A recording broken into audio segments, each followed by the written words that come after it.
আমাদের দেশের যুবকরা, ছাত্ররা, যাদের উসিলে আমরা মুক্তি পেয়েছি, তাদেরকে অনেকেই হয়তো ভাবেন এরা কয়টা লোক, মারধর ইত্যাদি বিভিন্ন ধরনের অনেকেই অনেক চিন্তা করে, বাইরে থেকেও চিন্তা চলছে, কিন্তু না, এরা একেবারে আকাশ গাইডেড এই যুগের তরুণ মুসলিম। আগামী পৃথিবীটা এদের হাতে আল্লাহ তুলে দিবেন ইনশাআল্লাহ। অতএব এদের সাথে শত্রুতা করার দরকার নেই। এরা আমাদের বান্ধব, আমাদের বন্ধু, এই দেশেরও বন্ধু। এই দেশকে যারা ভালোবাসেন তারা অযথাই খামাখাই ওদের বিপক্ষে যাবেন না। এটা একটা আধ্যাত্মিক ইনফরমেশন দিলাম। আমরা বুড়োরা পারবো না, আমরা বৃদ্ধ যারা হয়ে গেছি, আমরা এই জগৎ পারবো না। এমন প্রযুক্তির যুগ এটা, আপনি আর আমি কি বুঝি এই মোবাইলে কি আছে? একটা ছোট্ট বাচ্চা আমার চেয়ে 100 গুণ বেশি বুঝে, ঠিক না? এই সমাজটা কি সে বেশি চালাইতে পারবে না আমি পারবো? আমি যে একটা কম্পিউটারে চালাইতে পারি না, একটা স্মার্ট মোবাইলের আমি শুধু কেবল আউট গোয়িং আর মানে ইনকাম আর আউট কামিং এগুলি বুঝি টুকটাক।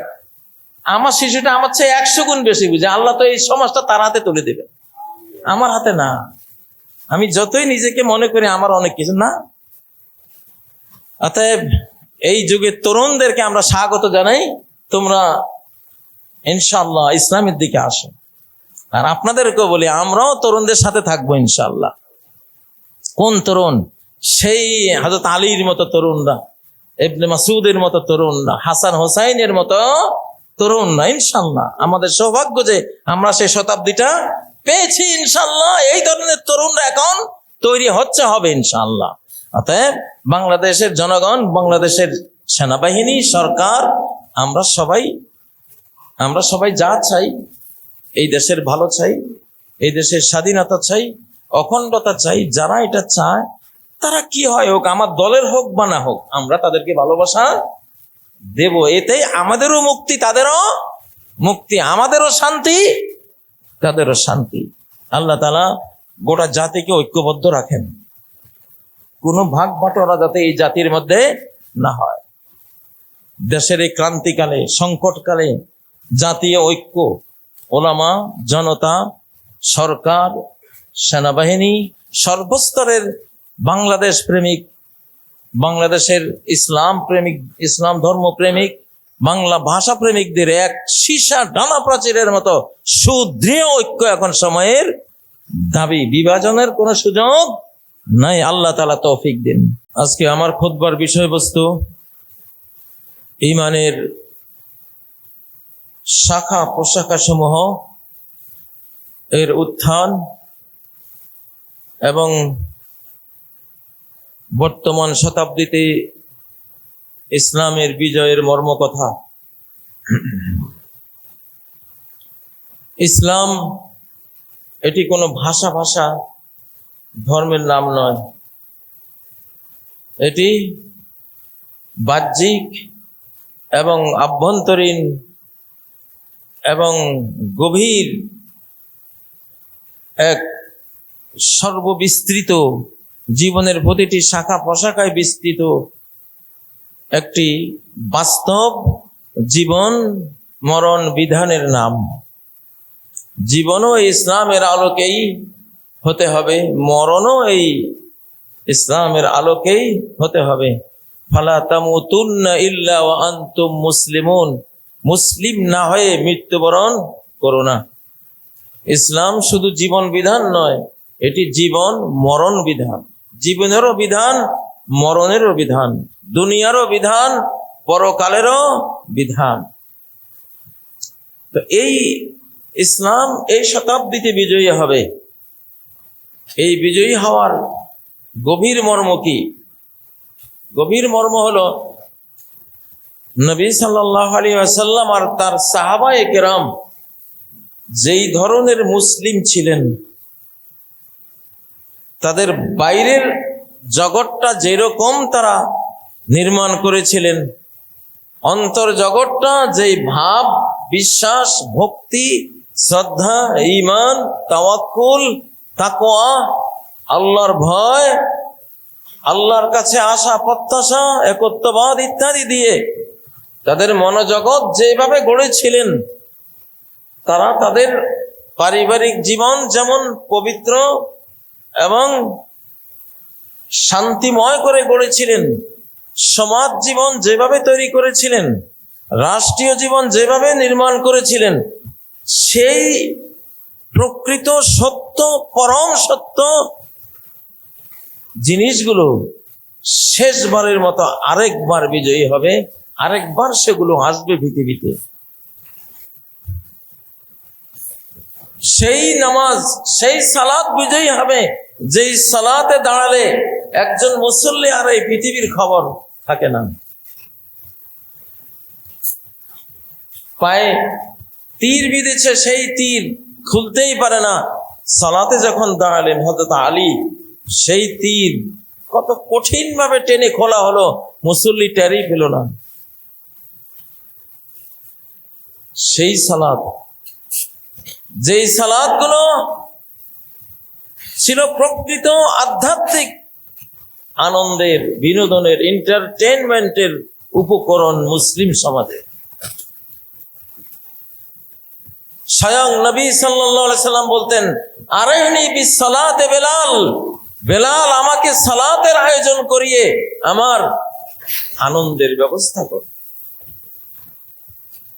সালাত আমাদের সমাজে অনেকটা বোঝা হয়ে আছে, আমরা কোনো আনন্দ পাই না। আমাদের আনন্দ তো টেলিভিশনে, গান বাজনায়, আস্তাগফিরুল্লাহ, কিন্তু তাদের আনন্দ, বিনোদন, এন্টারটেইনমেন্ট। স্বয়ং নবী বলছেন, আরাইনি আমাকে রাহাত দাও, আনন্দ দাও হে বেলাল সালাতের আয়োজন করে। জয়লাত কুররাতু আইনি বিসসালাহ, আমার নয়ন জোয়ানের সুখ এই সালাতের মধ্যে। আমরা তো সেই সুখ পাই না, সেই চক্ষু শীতল করা শান্তি কি আমরা নামাজে পাই? আমাদের নামাজ, আমাদের সালাত আর তাদের সালাতে কত বেশ কম। আমরা সালাতে এসে কখন ইমাম সাহেব সালাম ফিরাবে, সালাম ফিরাবার সাথে মসজিদ খালি, দৌড়। তাহলে আমাদের আনন্দ তো ঘর বাড়িতে, আমাদের বিনোদন রয়ে গেছে কোথায়? আমাদের ঘর বাড়িতে, আল্লাহর ঘরে না। মুসলিম সেদিন বিজয়ী হবে যেদিন আল্লাহর ঘরে এসে সে শান্তি, প্রশান্তির একটা জান্নাতে যেন আসছে, এই মনোভাব তার ভিতরে আসবে। আসলেই তো তাই। প্রকৃত মানবতা তো এই আমাদের এই বডি না, মানুষ তো এই বডিটা না। এই বডিটা মাত্র বায়োলজিক্যাল একটা স্যুট। এই পৃথিবীতে, এই জগতে থাকার জন্য একটা ড্রেস পরিয়ে দিয়েছেন রক্ত মাংসের আল্লাহ। এটা একটা ড্রেস মাত্র, জামা যেমন মানুষ না। আমার এই ড্রেসটা কি মানুষ? আমার এই কুর্তাটা কি মানুষ? তাই না? তেমন দেহ যদি একটা জামা হয়, বায়োলজিক্যাল স্যুট হয়, সে তো মানুষ না। মানুষ তো তার ভিতরে যে থাকে, আত্মা, রূহ। রূহ যে ঘুমের বেলায় চলে যায়, কোথায় যায়? কার কাছে যায়? সিনেমা হলে যায়, না কোনো ট্রেড সেন্টারে যায়, না কোনো টিভি দেখতে যায়। রূহটা যায় কোথায়? একেবারে সোজা আরশের নিচে, সোজা আরশের নিচে। তার প্রশান্তির জায়গা হলো আল্লাহ তাআলার আরশের নিচে। এই পৃথিবীতে যা কিছু আছে, মহাবিশ্বে, মহাজগতে, সবকিছু মিলে সৃষ্টিকর্তার একটা নামের ভিতরে যা আছে, তার ট্রিলিয়ন ট্রিলিয়ন ট্রিলিয়ন ভাগের এক কোনাও নাই গোটা মহাবিশ্বটা। দফতর তমাম গস্ত ও পায়া রসিদ। ওমর শেখ সাদি বলেন, ভলিউমকে ভলিউম লিখতে লিখতে শেষ করে ফেললাম, লিখতে লিখতে জীবনটাও শেষ করে ফেললাম। হে আল্লাহ, তোমার প্রথম নামটার মধ্যে রয়ে গেলাম, এই নামটার ভিতরে যে কি রাখছো তুমি, এইটাই আজও শেষ করতে পারলাম না। আর রহমান নামের ভেতরে যে কত অনন্ত অনন্ত অনন্ত রহমতের উপকরণ, দয়া, মার্সির সামগ্রী আছে, মহাবিশ্বে তার এক কোণা রাখারও তো জায়গা নেই। আমরা তো জগৎ কেন্দ্রিক হয়ে গেছি, কি বিশাল জগৎ দেখি, এটা নাথিং আল্লাহ তাআলার সামনে। মুসলিমরা ছিল সেই আল্লাহ কেন্দ্রিক। তারা এই একটা ফুল নিয়ে তারা জীবনটা শেষ করে দেয়নি। ফুল তৈরি করেছে কে? এই জগৎ বানিয়েছে কে? এরকম ট্রিলিয়ন ট্রিলিয়ন জগৎ, যার এক কুন ফায়াকুন, এক অর্ডারে তিনি সৃষ্টি করতে পারেন, তারা ছিলেন তার কেন্দ্রিক। এখন ইসলামিক শতাব্দীর অর্থ কি এইটা যে আমরা দুনিয়ার খড়কুটা নিয়ে বস থাকবো, একটু আরামসে থাকবো, মুসলিমরা খুব শান্তি পেয়ে যাবে, এটা বিজয় হবে? এইটা ইসলামিক শতাব্দী না। ইসলামিক শতাব্দীর অর্থ হলো ইসলাম মানে আল্লাহতে নিজেকে সমর্পণ করে দেয়া। বালা মান আসলামা ওয়াজহাহু লিল্লাহ, যে তার চিন্তা চেতনা, যে তার সমস্ত ভাবনা জল্পনা কল্পনা, তার সবকিছু সঁপে দিয়েছে আল্লাহর কাছে। যে আল্লাহ শূন্য থেকে এই বিশ্বজাহান তৈরি করেছেন, তারা আল্লাহকে নিয়ে ব্যস্ত থেকেছে। এই জগৎ তো তোমার এক সৃষ্টির ধূলিকণা মাত্র, এই মহাজগৎ।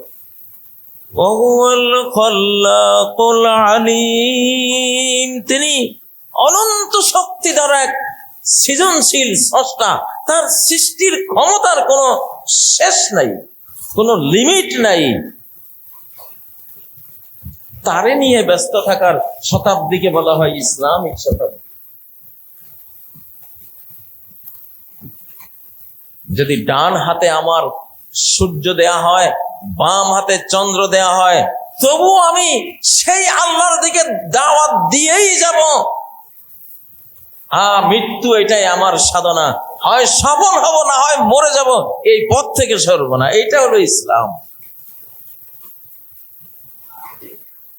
ইসলাম মানে তো এই না নিখিলের এত রূপ, এত শোভা, এত হাসি গান, হ্যাঁ, এগুলি নিয়ে আমি ব্যস্ত হয়ে যাব। ইসলাম এটাকে বোকামি বলে, প্রতারণা বলে। আমি যাব মক্কা নগরীতে, বিমানবন্দরে গেলাম, বিমানবন্দরের রূপ সৌন্দর্য দেখে টিকিটটা পকেটে রেখে বিমান উড়ে চলে গেল, আমার খবর নাই। আমি এত সুন্দর বিমানবন্দর জীবনে দেখি নাই। কফি খাচ্ছি, ওখানে চিপস আছে, চকলেট আছে, কত কিছু সাজানো গোছানো আছে, আমি বিমানবন্দর নিয়ে ব্যস্ত থেকে গেলাম। কোন ফাঁকে বিমানটা যে উড়ে চলে গেল আমার খবরে নেই। বলেন তো, এই যাত্রীকে মানুষ বুদ্ধিমান বলবে না বোকা বলবে? এইটা তো একটা বিমানবন্দর, এই দুনিয়াটা একটা বিমানবন্দর। এখান থেকে ফ্লাই করে আমাকে 7 আসমানের উপরে যেতে হবে। এখন এই বিমানবন্দরে এসে আমি আমার বাড়ি একটা, আমার গাড়ি কয়টা, আমার এইটা সেটাই খোঁজ খবরে নাই। আমার যে বুকে টিকিট এবং সুনির্দিষ্ট টাইমিং দেয়া যে অমুক সময় কিন্তু এখান থেকে তোমাকে চলে যেতে হবে, আমার খোঁজ খবরই নেই। ফ্লাইংটা কখন হবে খোঁজ খবর নাই। সেই বোকা যাত্রীর মতো আমরা। এই বোকামির বিজয় হবে না। এইটা তো ইসলাম না। ইসলাম মানে আমি থাকবো জমিনে, ভাববো আরশের উপরের আল্লাহকে নিয়ে, আরশের নিচের জান্নাতকে নিয়ে। আমি থাকবো জমিনে, আমি তো জমিনের বাসিন্দাই না। এখানে আমি তো এলিয়ন, আমি ঊর্ধ্ব জগতের সৃষ্টি, জান্নাতে আমার জন্ম, আমি এখানে, এটা তো জেলখানা। এই জন্য সকল সভ্যতা যখন চূড়ান্ত পর্যায়ে যায়, তখন আল্লাহ ধ্বংস করে দেন। সুলাইমান আলাইহিস সালামের সময় তৈরি সভ্যতা, লক্ষ লক্ষ লোকজন নিয়ে ওনার সিংহাসন আকাশে উঠত। আজও কি 1 লক্ষ যাত্রী নিতে পারে এরকম কোন বিমান আছে? নাই, মানুষ বানাতে পারে। আর ওনার এই বিশাল সিংহাসন আকাশে উঠত। এক লোক এসে বলে যে, নবী সুলাইমান, আমি মালাকুল মউতকে স্বপ্নে দেখেছি, এত বড় বড় চোখ রাঙ্গিয়ে আমার দিকে তাকিয়েছে। আমার দিকে কেন এমন ভাবে তাকালেন? আমার ভয় লাগছে। আপনি ফিলিস্তিন থেকে আমাকে হিন্দুস্তান পাঠিয়ে দিন। উনি বাতাসকে হুকুম দিলেন, বাতাস তারা হিন্দুস্তান এনে সোমনাথ মন্দিরের পাশে এখানে রাখছে। ইতিহাস। সাথে সাথে মালাকুল মউত এসে তার জান কবজ করে নিচ্ছে। কারণ উনি যে চোখ রাঙিয়েছেন, চোখ বড় করে তাকিয়েছেন কেন? যে এই লোকের জান কবজ করার হুকুম একটু পরে ভারতে, সে এখনো ফিলিস্তিনে যাবে কেমনে? বিস্ময়ে তিনি বড় বড় চোখ করে তাকিয়েছেন। ওই চোখ রাঙ্গানোটাই তার হিন্দুস্তান যাওয়ার উসিলা যে আল্লাহ বানাবেন, এটা কে জানতো? এজন্য মৃত্যু থেকে পালালে মৃত্যু আপনাকে পিছন থেকে ধাওয়া দেবে না, সামনে থেকে আসবে। মৃত্যু সামনে থেকে আসে। এজন্য যে পালায় সে মনে করতেছে আমি জীবনের দিকে পালাচ্ছি, আসলে মৃত্যুর দিকে পালাচ্ছি। এজন্য মৃত্যু থেকে পালাতে নাই। তাহলে পলায়ন যেদিকে করবেন মৃত্যু সেদিক থেকে আসবে, সামনে থেকে আসবে।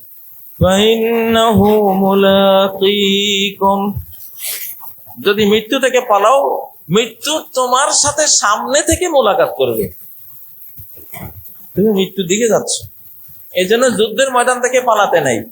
যে পলায়ন করে ও বেশি মরে, সে আসলে মৃত্যুর দিকে দৌড় দিয়েছে মরার জন্য। 71 সালে যুদ্ধের সময় আমরা শুনতাম বাজার থেকে যে দৌড় দিছে, পাঞ্জাবিরা পিছন থেকে গুলি করছে, যে নিশ্চয়ই এর মধ্যে গিল্টি আছে, এই কেন দৌড় দিবে। আর যারা পাঞ্জাবিদের সামনে হাসি খুশি ঘুরাঘুরি করতেছে, ওদের কিছু করে, অথচ ওরাই হয়তো ওদের শত্রু, কিন্তু ওরা দৌড় দেয় নাই, মরেও নেই। আর যে দৌড় দিছে সে হয়তো নির্দোষ, কিন্তু গুলি করছে। এই জন্য মৃত্যু থেকে পালাতে গেলে লাভ নাই, মৃত্যুর সামনে থেকে আসে। যাই হোক, আসলে আমরা মানুষেরা, আমরা যে ইসলামকে বলতেছি যে এটা বিজয়ী হবে, সেটা এখনকার যে আমাদের যে জীবন আমরা যেভাবে চলছি, এইটা না। হ্যাঁ, কিছুটা আমরা হয়তো ইসলামের একটা খোলস নিয়ে বেঁচে আছি, রসম রেওয়াজ, বাহ্যিক। বাজার থেকে চিপস কিনলাম, সুন্দর প্যাকেট, দামি প্যাকেট, বাড়িতে গিয়ে খুলে দেখি কিচ্ছু নেই ভিতরে, শুধু হাওয়া, শুধু বাতাস। কারণ চিপসের প্যাকেটের ভিতরে তো বাতাস থাকে। এখন ওটা প্যাকেট ছাড়িয়ে দেখলাম ওটা ভিতরে কিছু না, শুধু হাওয়া। তা আমাদের তো ইসলামের অবস্থা, লা ইয়াবকা মিনাল ইসলামি ইল্লা ইসমুহ। এক যুগ আসবে ইসলামে শুধু নামটা থাকবে। যারা আল্লাহর ওলিয়া এরা মাঝে মধ্যে স্বপ্নে দেখে সে যেখানে আছে এখানে হয়তো 20 লাখ লোক থাকে, সে রাতে স্বপ্ন লোকে দেখতেছে যে এখানে কেউ নেই, 3-4টা মানুষ দেখা যায়, আর কেউ নেই। মানুষ নামের আর কেউ নেই। মানুষ নামে এই অঞ্চলে কেউ নেই, অথচ 20-25 লক্ষ লোক থাকে। তো কেউ নাই মানে কি? ভিতরে মনুষ্যত্বওয়ালা মানুষ ও 3-4টা যা দেখছে এইটা। আজকে আমরা মুসলিম না, আমরা যে ইসলামকে ইসলাম মনে করি, আমরা যেভাবে আছি এইভাবে কি মহানবীজি ওনার সাহাবীরা এইভাবে কি ছিলেন? এটা না। তাদের গোটা জীবনটাই ছিল এমন, একজন দেখলে বুঝতো যে এটা মোহামেডান, এটা মোহাম্মদ সাল্লাল্লাহু আলাইহি ওয়াসাল্লামের শিষ্য। তার চলন বলন, তার আচরণ, তার লাইফ স্টাইল, ওইটা দেখেই বুঝতো যে এটা মোহাম্মদ নামে যে এক নবী আসছেন সাল্লাল্লাহু আলাইহি ওয়াসাল্লাম, এই লোকটা তার ছাত্র। প্রিয় ভাইরা, এটা কি ইসলাম? আমি সালাতে পড়ছি, আমি ঘুষ খাচ্ছি, হারাম খাচ্ছি, হারাম খেয়ে মসজিদে আসছি। আমি মসজিদে আসার সময় উপরের নাপাক থেকে আমি পবিত্র হয়ে আসছি, কিন্তু আমি যে গোটা দেহের ভেতরটাকে নাপাক করলাম হারাম দিয়ে, টয়লেটের ময়লার চেয়েও আরো বড় ময়লা, যেটা আল্লাহ তাআলা দেখতেছেন যে এটা তো আরো বড় ময়লা, টয়লেটের ময়লা তো বাইরে বাইরে লাগে, পেশাব বাইরে লাগে, কিন্তু এ তো ব্লাডের হিমোগ্লোবিন, প্রতিটি রেড সেল, হোয়াইট সেল, সাদা কণা আর কালো কণা শুদ্ধ গোটা দেহের মধ্যে ছড়াই রয়েছে, তার নাপাক। সে আল্লাহু আকবার দিয়ে নামাজ পড়ছে, তার উপরে ফরজ, তাকে আসতেই হবে। কিন্তু পরকালে গিয়ে দেখবে হয় নাই, হয় নাই। কারণ এইটা যেদিন বিকশিত করা হবে, যেদিন উদ্বোধন করা হবে, এই জীবনটাকে যেদিন অন করা হবে, অন করলে দেখা যাবে যে উপরে যা, ভিতরে তার সম্পূর্ণ বিপরীত। বুঝেন না? وَحُصِّلَ مَا فِي الصُّدُورِ أَفَلَا يَعْلَمُ إِذَا بُعْثِرَ مَا فِي الْقُبُورِ। সে কি জানে না কবরের লাশগুলো যেদিন উথাল পাথাল করে বের করে আনা হবে, وَحُصِّلَ مَا فِي الصُّدُورِ, সিনাতে কি আছে? সিনাতে কি বাপের ভালোবাসা আছে না আল্লাহর ভালোবাসা? সন্তানদের ভালোবাসায় সিনাটা ভরা না আল্লাহর ভালোবাসায় ভরা? স্ত্রীর ভালোবাসায় এখানে পরিপূর্ণ না আল্লাহর ভালোবাসায় পরিপূর্ণ? এখানে কি নিজের দলীয় লোক, ভাই বেরাদর, স্বজন, এদের ফ্রেন্ডশিপ ভিতরে পরিপূর্ণ না আল্লাহর ফ্রেন্ডশিপ? সম্পদের ভালোবাসা না আল্লাহ আল্লাহ রাসূলের ভালোবাসা? নিজের বাসভবন 5 তলা 10 তলা একটা বিল্ডিং, এটা যেন তার মাবুদ, এটা লইয়েই তার জীবন, এইটাই তার ভাবনা, চিন্তা, চেতনা সব। তার 10 তলা একটা বাড়ি আছে, তার গৌরব। তার 1 কোটি টাকার একটা ব্যবসা আছে। এই 8টা জিনিস তার ভিতরে কি? এই 8টা জিনিস মূর্তির রূপ নিয়ে মাবুদ সেজে আছে, না তার এই অন্তরে আল্লাহর, আল্লাহ রাসূল, তাদের ভালোবাসা, তাদের প্রেম প্রীতি সেই জায়গা দিয়ে রেখেছে? কি আছে? হুসিলা মা ফিস সুদূর, সিনা থেকে এগুলি সেদিন স্ক্রিনে আনা হবে, আখিরাতের পর্দায় ভাসবে। ঈমান না মুনাফিকি? ঈমান আছে না মুনাফিকি আছে? ঈমান কি জিনিস? এক টানে মানুষকে, জমিনের মানুষকে আরশের নিচে নিয়ে যায়, এটা হলো ঈমান।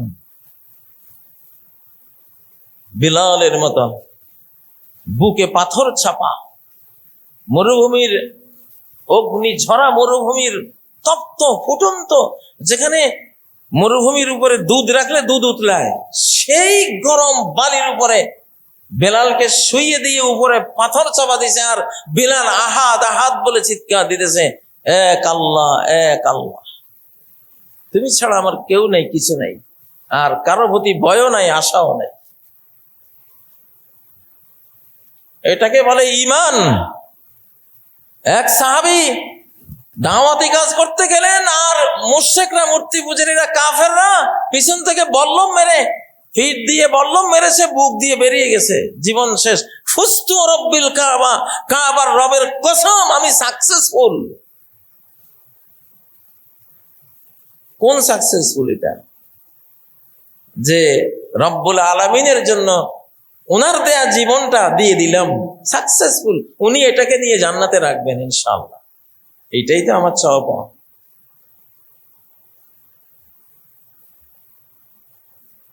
আজকে এই বাংলাদেশকে চেপে ধরেছে যে শক্তিটা, যুদ্ধে রত আছে যে শক্তিটা, ভেতরে বাইরে বাংলাদেশকে ধ্বংস করার চক্রান্তে যে শক্তিরা কাজ করছে, ওদের বিরোধী হলে তো আল্লাহ জাহান্নাম থেকে আপনারে মুক্ত করে দিবে, এটা তো ঘোষণায় আছে। আপনাকে যারা মারতে আসছে, অন্তত আল্লাহর উপরে ভরসা করে তাদের অ্যান্টিতে গেলে আপনি জাহান্নাম থেকে মুক্তি পাবেন। কিন্তু কয়জন আমরা করতেছি?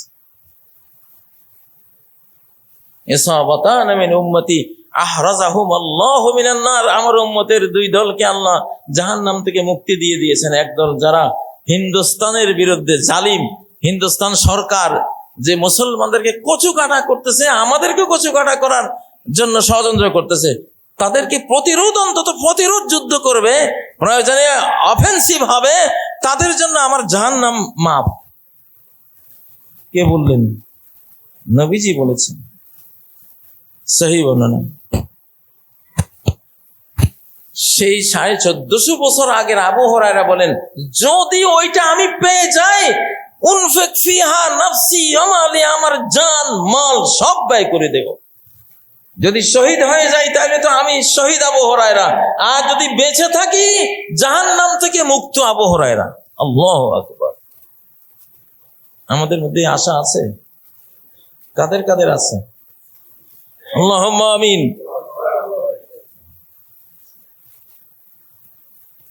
মুসলমানের মনের ইমানের তরঙ্গের সামনে পৃথিবীর কোনো হাতিয়ার টিকে না। যখন এটা প্রকৃত ইমানের রূপ নেয়, নেবেই, এটা নেবেই। এর তরঙ্গের সামনে পৃথিবীর কোনো হাতিয়ার চলে না। কারণ ওয়ান্তুমুল আলাউনা ইন কুনতুম মুমিনিন, সব কিছুর ঊর্ধ্বে উঠে যাবা। সব উইপন্সের উপরে তোমার ইমানের উইপন্স, যদি ইমানটা থাকে ভিতরে।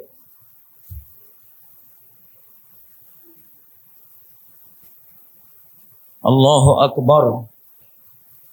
সাহাবায়ে কেরাম খরস্রোতা দজলা নদীর উপর দিয়ে 60,000 বাহিনী নিয়ে পার হয়ে গেছে। একটা চামচ আর একটা কাপ শুধু নদীতে পড়ছিল, নদীরে অর্ডার দিছে ফেরত দাও, নদী ফেরত দিছে। ইমান তো এটাকেই বলে। উকবা ইবনে নাফি আফ্রিকার জঙ্গলে দাওয়াতি কাজ নিয়ে গেছেন, তারা সৈনিক। বর্বররা বলল, এদেরকে তো আমাদের জঙ্গলের বাঘ সিংহে খেয়ে ফেলবে, আমরা কি যুদ্ধ করব? আমাদের লড়াই করতে হবে না এদের বিরুদ্ধে। রাতে বাঘ সিংহরা খেয়ে ফেলবে এদেরকে। এক ভাষণ দিলেন মুসলিম সেনাপতি, এই জঙ্গলের বাঘ, সিংহ, হায়না, অজগর যা আছো এক্ষুনি পালাও। তোমরা আল্লাহর গোলাম, আমরাও আল্লাহর গোলাম। আমরা আল্লাহর জন্য যুদ্ধ করতে এসেছি। আমাদের এখনকার আদেশের পরে যদি কারো কিছু হয় তোমাদের, সেজন্য আমাদেরকে দায়ী করবে না।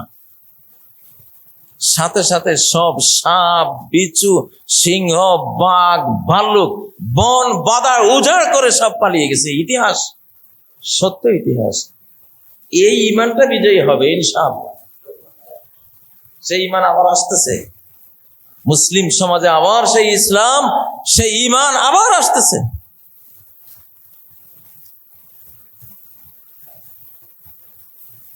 আজকে তো আমরা ব্রাশ আর টুথপেস্টের মুসলমান হয়েছি। গবেষণায় দেখলাম 32টা টুথপেস্ট কোম্পানির মধ্যে নাকি 26টার মধ্যে 22টা টুথপেস্টের ভিতরে মাইক্রোপ্লাস্টিক পাওয়া গেছে, যেগুলো ক্যান্সারের জন্য দায়ী। মাইক্রোপ্লাস্টিক, পানির বোতলের পানির মধ্যে মাইক্রোপ্লাস্টিক, ন্যানো প্লাস্টিক। একটা বোতলের পানির মধ্যে 2,40,000 প্লাস্টিকের কণা, মাইক্রো কণা। তা আপনার ক্যান্সার হবে না, কার হবে? ইসলাম তো লা দরারা ওয়ালা দিরার, কোন ক্ষতিকর জিনিস ইসলামে অনুমোদন নাই।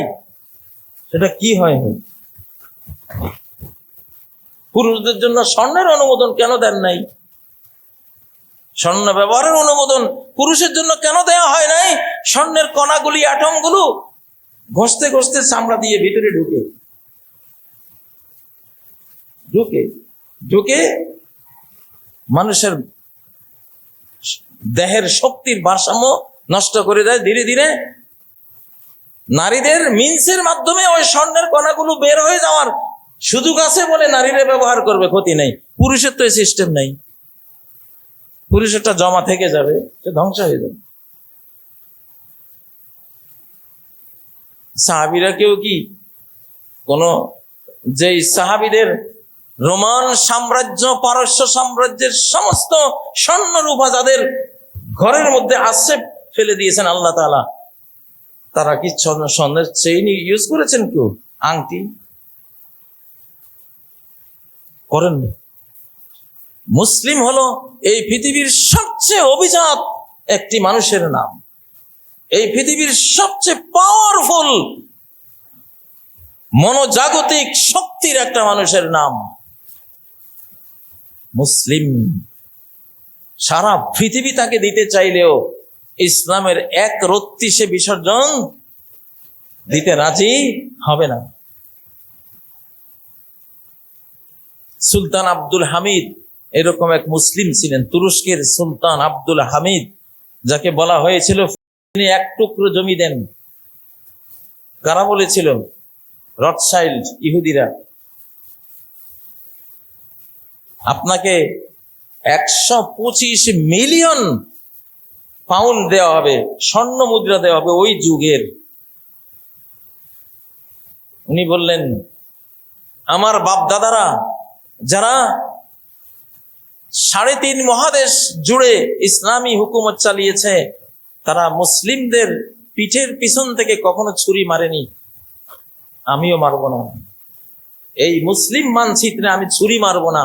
তোমাকে এক শতক জমি তোমার নামে দিয়ে মুসলিম মানচিত্রে আমি ছুরি মারতে পারবো না। ওরা বললো, তাহলে আপনাকে রাজত্ব থেকে বহিষ্কার করবো। বহিষ্কার করো, আপনাকে মেরে ফেলবো, মেরে ফেলো। আজকে সেই সুলতান আব্দুল হামিদের নাম আল্লাহর ঘরে দাঁড়িয়ে আমরা নিয়েছি, রহমতের দোয়া করি। আর মির্জাফরের নামটাও মুখে আসে, একটা ঘৃণা, প্রচন্ড ঘৃণা, তার দিকে ছুঁড়ে মারি আমরা। প্রিয় ভাইয়েরা, আমাদের জীবনটা, আমাদের ইসলামটাকে গভীরভাবে বুঝতে হবে। মুসলিম কি জিনিস? মুসলিম কাকে বলে? আব্দুল্লাহ ইবনে হুযাফা আস-সাহমি 100 সাহাবী সহ বন্দী হলেন রোমানদের এক যুদ্ধে, রোমান সেনাবাহিনীর হাতে। তো আব্দুল্লাহকে রোমান সম্রাট বলল, তুমি মুহাম্মদের অনুসরণ ছেড়ে দাও, তোমাকে আমার অর্ধেক সাম্রাজ্য দিয়ে দেব, আমার কন্যাকে তোমার কাছে বিয়ে দেব। তিনি বললেন, জনাব বাদশাহে রোম, এটা অসম্ভব, এটা কখনো আপনি আমার কাছে আশা করতে পারেন না, এটা আমি করব না। তখন বাদশাহ হুকুম দিল, ওর 2টা সৈনিককে ধরে আনো, আর বিশাল বিশাল কড়াইয়ের মধ্যে তেল গরম করো। কড়াইয়ের মধ্যে তেল গরম হচ্ছে, চুলার মধ্যে টকবক করে যখন ফুটছে, ফুটন্ত তেলের মধ্যে 2 জন সৈনিককে ফেলে দিল, মুসলিম সৈনিক। সঙ্গে সঙ্গে তারা ওখানে মারা গেল, তাদের মাংস এগুলো হাড় হাড্ডি থেকে সব আলগা হয়ে গেল আব্দুল্লাহর চোখের সামনে। তখন এবার আব্দুল্লাহর পালা, এবার তাকে ওই ফুটন্ত কড়াইয়ের মধ্যে ফেলা হবে। যদি অর্ধেক রোমান সাম্রাজ্যের সে বাদশাহ হতে রাজি না হয়, রাজকন্যার বিয়েতে রাজি না হয়। আব্দুল্লাহর চোখ দিয়ে একটু পানি গড়ালো। গোয়েন্দারা খবর দিল যে সম্ভবত তার ভাবান্তর হয়েছে, হয়তো ভয় পেয়েছে বা একটা কিছু। বাদশা খুশি হয়ে বলে, তাহলে তাড়াতাড়ি ডাকো, ওরে তো আমি মারতে চাই না, কিন্তু আমার তো এখন নামের উপায় নাই, সে তো আমার অর্ডার লঙ্ঘন করেছে। রাজকীয় অর্ডার লঙ্ঘন করলে তো এইটার অ্যাকশন না নিলে রাজত্বই ভেঙে যায়। তাহলে তার চোখের পানির কারণ কি? ডাকো। আব্দুল্লাহ, তোমার চোখ দিয়ে পানি এসেছে, আমি বুঝেছি যে তুমি এই মরণ চাও না, তাহলে তুমি রাজি হয়ে যাও, অর্ধ সাম্রাজ্য আমার নাও, রাজকন্যার বিয়েতে সম্মতি দাও। সে বলল, জনাব আমি তো এই জন্য কোনো কান্না করিনি, আমার চোখের পানির কারণ তো এটা না। বলে, তাহলে আর কি কারণ থাকতে পারে? বলল, আমি আমার বন্ধু রব্বুল আলামিনের সাথে কথা বলেছি। আমি তাকে বলেছি যে তুমি তো একটা জীবনেই মাত্র আমাকে দিলে, আজকে আমি সেটা তোমাকে দিয়ে দেব একটু পরে, হয়তো ফুটন্ত এই তেলের কড়াইতে পড়ে। তুমি যদি প্রতিটি পশমের সংখ্যা পরিমাণ জীবন আমাকে দিতে, আর যত কোটি পশম তুমি আমার শরীরে দিতে, তত কোটি জীবন যদি দিতে, তত কোটি বার যদি জীবনটা দিতে পারতাম, তাহলে একটু শান্তি পেতাম। কিন্তু সেই সামর্থ্য যে আমার নাই, সেই দুঃখে আমার চোখের পানি এসেছে। আল্লাহু আকবার। এইটা হলো মুসলিম, এটা হলো মুসলিম। সামান্য বাংলাদেশের একটু ক্ষমতার বিনিময়ে একটুখানি কয়দিন আমি সরকার থাকবো, এই জন্য একটা মুসলিম দেশের সব কিছু একটা বেঈমানদের হাতে তুলে দেব, এটার নাম মুসলমান? হ্যাঁ, মুসলমান তো সে। আল্লাহু আকবার। সে কাঁদছে, কেন কাঁদছে? চুল পশম সারা দেহে যা আছে যত কোটি, তত কোটি জীবন ফেলে, তত কোটি বার যদি তোমার জন্য মরতে পারতাম এই ফুটন্ত কড়াইয়ে পড়ে, তাহলে একটু শান্তি পেতাম, কিন্তু সে সুযোগ তো তুমি দিচ্ছ না। আল্লাহু আকবার। হ্যাঁ, সুবহানাল্লাহ। সাহাবীরা যুদ্ধের আগে তাই তো বলতেন, হয় ইসলাম কবুল করো হে আমাদের সাথে যুদ্ধরত জাতি, তাহলে তোমরা আমাদের বন্ধু ভাই, সাথে সাথে ভাই হয়ে যাবে, কোনো সমস্যা নাই, কোনো যুদ্ধ নাই। অথবা যদি এটাতে রাজি না হও, ট্যাক্স দাও, তোমাদের জীবনে নিরাপত্তা আমরা দেব, তোমাদের কোনো নিরাপত্তার বিঘ্নতা হবে না।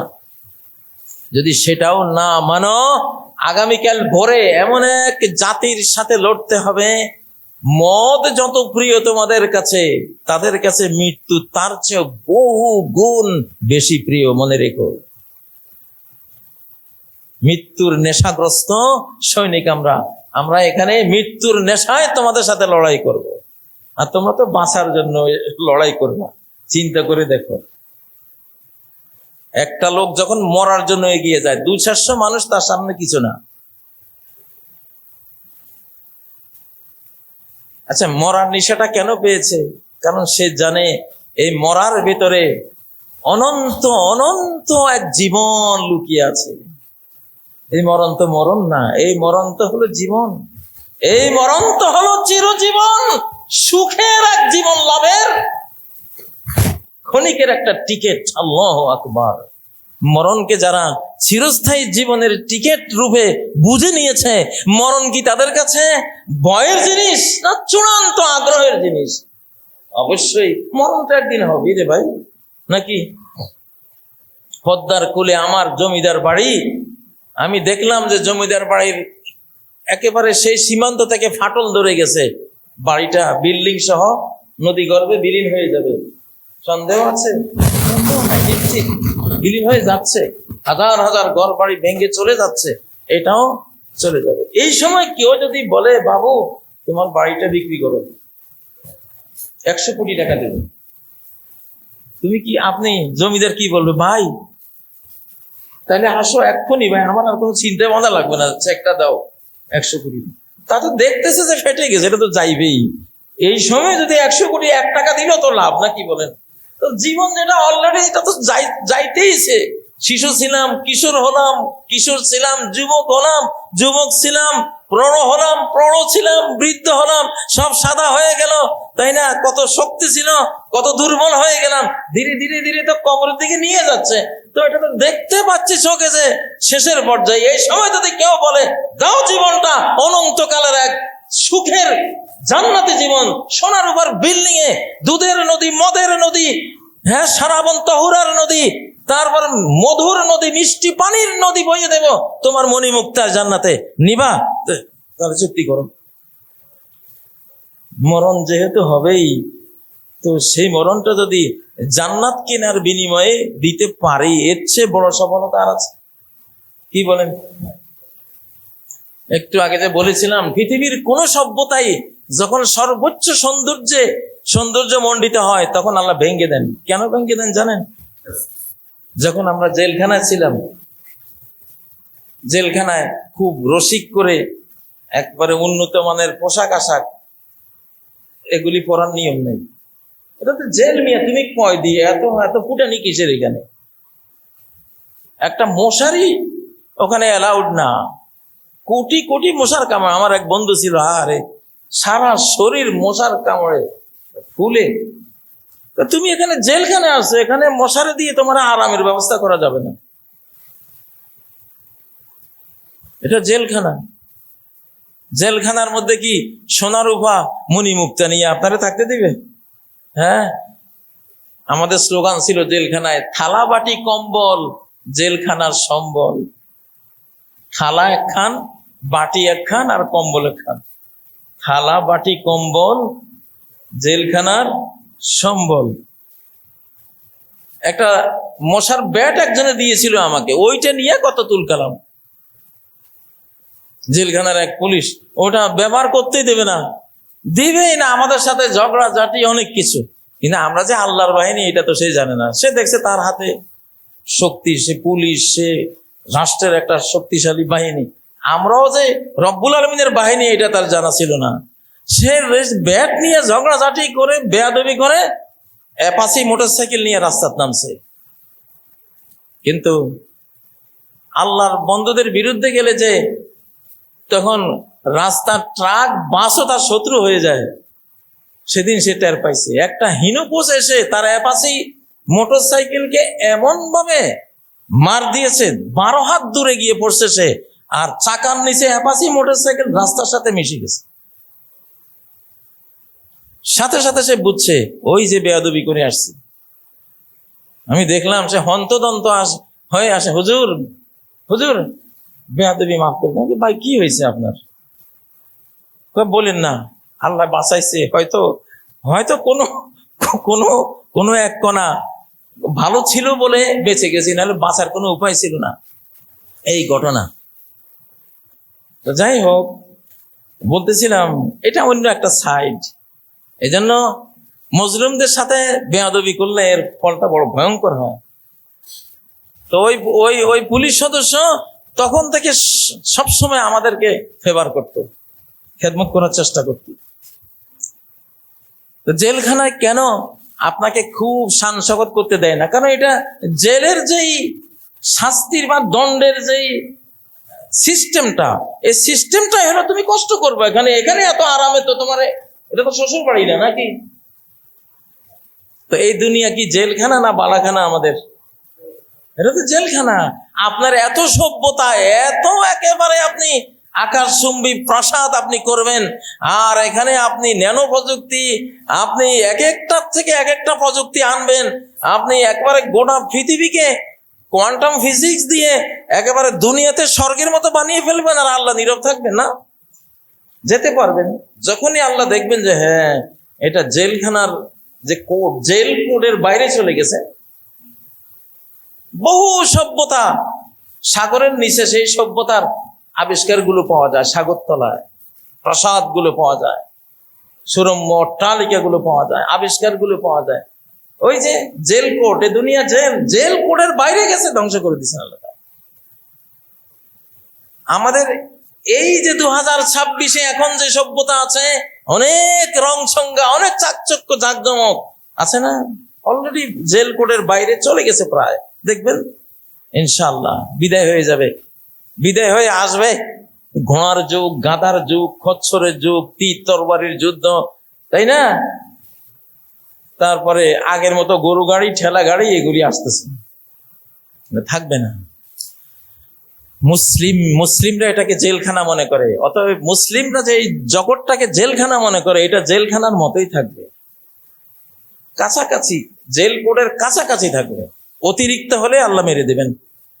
আল্লাহ তাআলা আমাদেরকে, আমরা যে প্রকৃত মুসলিম, আমাদের ইসলাম যে আরো গভীরে ঢুকতে হবে, কোরআন থেকে ইসলামকে বের করে আনতে হবে, নবীজির সুন্নাহ থেকে প্রকৃত ইসলাম জেনে। আমরা যে সালাত পড়ি এটা ঠিক আছে খাঁচা, এর ভিতরে যে প্রাণ ভ্রমরা আছে, আল্লাহর প্রতি প্রচন্ড প্রণয় আর বিনয় মুসল্লি এই আল্লাহু আকবার বলে জগৎ থেকে আলাদা হয়ে যাবে, সেই প্রাণবন্ত সালাতটা আমাদের পড়তে হবে। আমাদের ইসলামের ভিতরে সেই রূপ, সেই প্রাণ শক্তি আনতে হবে। সেটা যাদের আসবে তারাই এই শতাব্দীর বিজয়ী, তারা এই শতাব্দীর মহাপুরুষ, এই শতাব্দীর মহামানব, এই শতাব্দীর তারাই দিক বিজয়ী মুসলিম ইনশাআল্লাহ। তাদের হাতে গোটা পৃথিবী আল্লাহ তুলে দেবেন। আমরা চাই আল্লাহ তাআলা আমাদেরকে এই পর্যায়ে নিন। আমাদের দেশের যুবকরা, ছাত্ররা, যাদের উসিলে আমরা মুক্তি পেয়েছি, তাদেরকে অনেকেই হয়তো ভাবেন এরা কয়টা লোক, মারধর ইত্যাদি বিভিন্ন ধরনের অনেকেই অনেক চিন্তা করে, বাইরে থেকেও চিন্তা চলছে। কিন্তু না, এরা একেবারে আকাশ গাইডেড। এই যুগের তরুণ মুসলিম, আগামী পৃথিবীটা এদের হাতে আল্লাহ তুলে দিবেন ইনশাআল্লাহ। অতএব এদের সাথে শত্রুতা করার দরকার নেই। এরা আমাদের বান্ধব, আমাদের বন্ধু, এই দেশেরও বন্ধু। এই দেশকে যারা ভালোবাসেন তারা অযথাই খামাখাই ওদের বিপক্ষে যাবেন না। এটা একটা আধ্যাত্মিক ইনফরমেশন দিলাম। আমরা বড়রা পারবো না, আমরা বৃদ্ধ যারা হয়ে গেছে আমরা এই জগৎ পারবো না। এমন প্রযুক্তির যুগ এটা, আপনি আর আমি কি বুঝি এই মোবাইলে কি আছে? একটা ছোট্ট বাচ্চা আমার চেয়ে 100 গুণ বেশি বুঝে, ঠিক না? এই সমাজটা কি সে বেশি চালাইতে পারবে না আমি পারবো? আমি যে একটা কম্পিউটারে চালাইতে পারি না, একটা স্মার্ট মোবাইলের আমি শুধু কেবল আউট গোয়িং এর মানে ইনকাম আর আউট কামিং এগুলি বুঝি টুকটাক। আমার শিশুটা আমার চেয়ে 100 গুণ বেশি বুঝে। আল্লাহ তো এই সমাজটা তার হাতে তুলে দেবে, আমার হাতে না। আমি যতই নিজেকে মনে করি আমার অনেক কিছু না। অতএব এই যুগের তরুণদেরকে আমরা স্বাগত জানাই, তোমরা ইনশাআল্লাহ ইসলামের দিকে আসো। আর আপনাদেরকেও বলি আমরাও তরুণদের সাথে থাকবো ইনশাআল্লাহ। কোন তরুণ? সেই হযরত আলীর মতো তরুণরা, ইবনে মাসউদের মতো তরুণরা, হাসান হোসাইনের মতো তরুণরা। ইনশাআল্লাহ আমাদের সৌভাগ্য যে আমরা সেই শতাব্দীটা পেয়েছি ইনশাআল্লাহ। এই ধরনের তরুণরা এখন তৈরি হবে ইনশাআল্লাহ। অতএব বাংলাদেশের জনগণ, বাংলাদেশের সেনাবাহিনী, সরকার, আমরা সবাই যা চাই, এই দেশের ভালো চাই, এই দেশের স্বাধীনতা চাই, অখণ্ডতা চাই। যারা এটা চায় তারা কি হয় হোক, আমার দলের হোক বা না হোক, আমরা তাদেরকে ভালোবাসা দেব। এতে আমাদেরও মুক্তি, তাদেরও মুক্তি, আমাদেরও শান্তি, তাদেরও শান্তি। আল্লাহ তাআলা গোটা জাতিকে ঐক্যবদ্ধ রাখেন, কোনো ভাগ বাটোয়ারা যাতে এই জাতির মধ্যে না হয়। দেশের এই ক্রান্তিকালে, সংকটকালে জাতীয় ঐক্য, ওলামা, জনতা, সরকার, সেনাবাহিনী, সর্বস্তরের বাংলাদেশ প্রেমিক, বাংলাদেশের ইসলাম প্রেমিক, ইসলাম ধর্ম প্রেমিক, বাংলা ভাষা প্রেমিকদের এক সীসা ডানা প্রাচীরের মতো সুদৃঢ় ঐক্য এখন সময়ের দাবি। বিভাজনের কোনো সুযোগ নাই। আল্লাহ তাআলা তৌফিক দিন। আকুলু কাওলি হাযা ওয়া আস্তাগফিরুল্লাহ লি ওয়া লাকুম ফাস্তাগফিরুহু ওয়া তুবু ইলাইহি ইন্নাহু হুয়াল গফুরুর রহিম। الذي رضي لنا الإسلام دينا وأنزل لهدي العالمين باللغة العربية فرقانا ثم أما بعد فأعوذ بالله من الشيطان الرجيم بسم الله الرحمن الرحيم إن الله وملائكته يصلون على النبي يا أيها الذين آمنوا صلوا عليه وسلموا تسليما اللهم صل وسلم وبارك على محمد وعلى آل محمد كما صليت وسلمت وباركت على إبراهيم وعلى آل إبراهيم إنك حميد مجيد اللهم يا ربنا ادبنا إلى الإسلام الحقيقي إلى الإسلام الذي يحمل تحت طياته إسلام الوجه لله عز وجل يحمل في طياته على الإخلاص لله عز وجل يحمل تحت مدلوله التقوى لله عز وجل والخوف من الله عز وجل والمحبة الشديدة لله عز وجل ولرسوله محمد صلى الله عليه وسلم ويحمل تحت طياته جميع معاني الخير والفلاح في الدنيا والآخرة الله جل وعلا ماذا يقول إن الدين عند الله الإسلام وأنتم الأعلون إن كنتم مؤمنين وقل جاء الحق وزهق الباطل إن الباطل كان زهوقا فيا أيها الإخوة في الله عودوا بأنفسكم إلى الإسلام لكي تفلحوا ولكي تكونوا من الذين يرفع الله بهم لواء هذا الدين في المرة الأخيرة من حياة هذه الدنيا الزائلة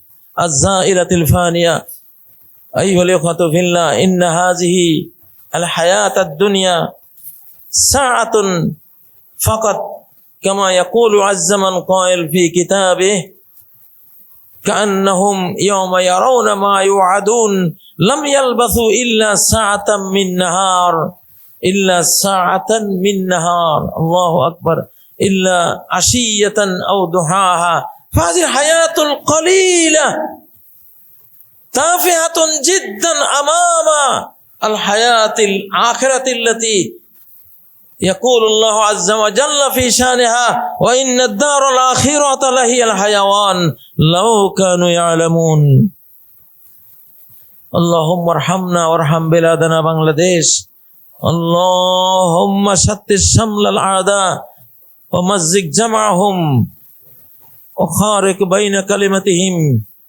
اللهم اجعل هذه البلاد بلادا آمنة مطمئنة يأتيها رزقها رغدا من كل مكان اللهم في هذه العونة الأخيرة من الزمان اجعلنا من الذين ترفع بهم لواء دين محمد صلى الله عليه وسلم في القارات السبع يا ربنا تقبل منا إنك أنت السميع العليم اللهم ارحم